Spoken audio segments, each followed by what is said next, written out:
In this video, we're going to talk about adding new users to your blog. This gives your blog a more of a community type feel, and you are able to get others' points of views, which basically that's what a blog was meant for in the very beginning anyway, but it's just kind of grown and morphed into so many other things over time. But as far as adding new users, it's pretty cool, pretty easy. Let me show you. We log into our dashboard, and then over here on the left hand side, let me scroll down a bit here.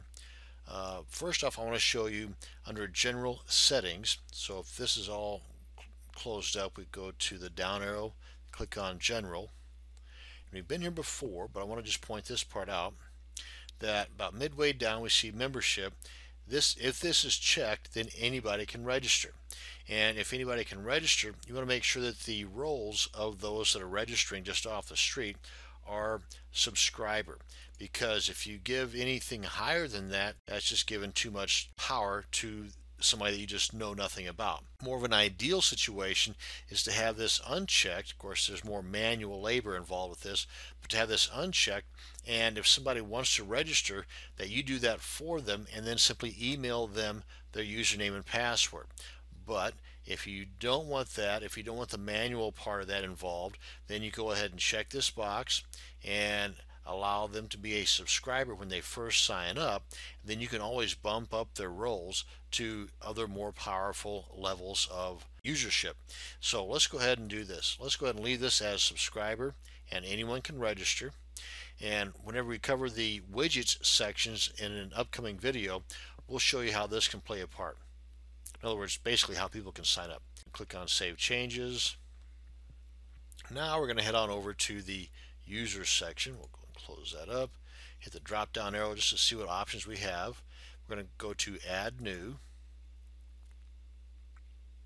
And here you see that there's a couple of things that are required. The username, the email, and then the password twice, just for confirmation purposes.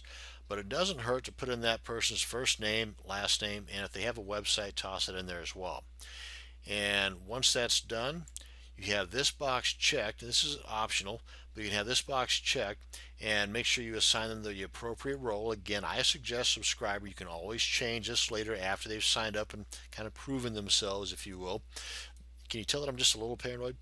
And then with this box checked, as soon as you click on Add User, then the password and username will be emailed to them based on the information you've entered here. So let me show you also under authors and users. This will show us who's already been subscribed, if you will. And the information given, we go back up here to the top just a bit, you can see right here you can add new users from this page, and you can check out all kinds of other information, how many contributors you have or how many users you have that have the contributor role, author role, editor role, administrator role, and so on. And you can check these that let's say have the subscriber role, all those that have signed up just off the street, and you want to bump them up to contributor. Well, you just check them all, and then you can change the role to whatever you want, and then click on change. Boom, done. And likewise, if you want to get rid of them because they've not been so nice, check them, click on delete, click on apply, and they're gone. That's how easy it is to manage your subscriber roles here. Now, as far as the difference between administrator, subscriber, contributor, author, editor, well, I'm going to go ahead and post a link here that you can go check out all the specific details. But basically, just going over this quickly, a subscriber is the lowest end of the totem pole. The administrator is at the highest end of the totem pole. The administrator can do anything and everything. So if you provide administrator role to anybody else other than yourself, just be wary that they can kick you to the curb and you'll have no control over or access to this blog whatsoever. Unless, of course, you decide to go into your cPanel and just delete it altogether, but that's totally up to you how you want to handle that. But subscriber, again, just on the other end of the spectrum, they can come in and they can check out the contents. That's it. In other words, they can read the post. That's it. A contributor is the next level up from the subscriber, and they can come in and they can add content, but only to a draft level. In other words, it still needs to be approved prior to the world being able to see the contributors' contributions. Now then, the author is the next step up from the contributor, who can actually do the previewing and allowing the contributor's draft to become published. The author can also contribute and edit their own, but the editor is the next step up from the author and can do all of this in addition to adding content themselves. And then of course you got the administrator that can slap all these guys around. But that's basically the quick overview of their roles and the permissions allotted to them. So for a greater detailed description, here's the link to the wordpress.org page that covers those. So check that out to get a better idea as to what's involved with the different roles. Now then, as I had mentioned earlier, I wanted to show you on our page what it looks like whenever we have the role set up where a visitor to your blog can actually register themselves. So we click on this to go to our site, and over here on the right hand side in the sidebar, or however your theme is set up, you'll have a widget called the meta widget. And of course you can name this whatever you want, and we'll cover this in greater detail in that particular video. But basically if we log out, because right now the administrator, moi, is logged in, we head on back to our site.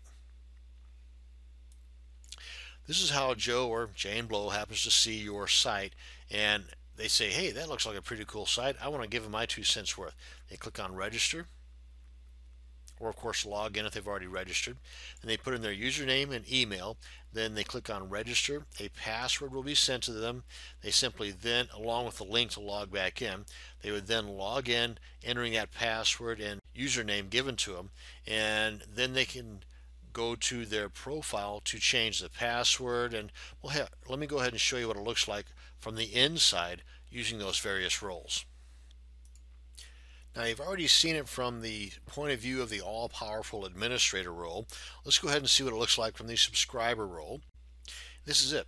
So you can see that over here they don't have all the options available to the administrator, thank goodness, and they can come in and change the profile. Right here they can change whatever color scheme they want. They can change their username. Oh wait, they cannot change their username. They can change their first name if they want, last name, nickname, and what will be displayed to the public. And the main thing that they might want to change, and you may want to suggest to them to change, is their password down here. And again, with the strength indicator, as I showed you earlier, right there for them. And any additional information they want to add here, the better. And that's from the subscriber point of view. You see the tools, not much. Whatever tools that have the subscriber role available to it is what's going to be available here. So let's go ahead and log out and then log in as a contributor. You see they've got a little bit more of a dashboard to work with. They got the quick press, but remember with the contributor they can add content, just not publish it. It will be added in a draft form. And you see they can also come in and change the info in their profile, and under the tools, not a whole lot. The contact, if they wanted to edit that, comments, and posts.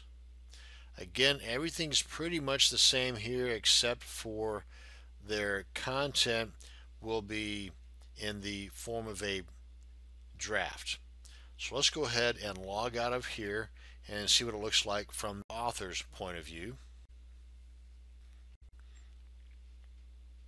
Again, similar, and there's not a big difference here except that they have a little more power, and what they can do is add additional parts to their post, and of course they can also authorize the drafts. And under the tools, pretty much the same as the others, not a lot. In the content or the contact, the profile, here they can also add different media, whereas in the past the contributors and subscribers cannot, but they can also add new posts and go beyond just the draft stage, because with the contributor they do not have the publish here, they only have the save as draft. And then of course with the editor, let's log in as an editor and see what we've got. And as you might think, the editor will probably have a little bit more power than the author, contributor, subscriber, but not quite as much as the administrator. Administrator's left-hand man, kind of, sort of. As you can see, they can administer links, pages, as well as the rest of this that the authors have access to. And that's basically it. That's going to bring us to the end of how to add users to your blog. I hope you learned something. Hope you feel a little more comfortable about letting those folks in. Thank you much for watching.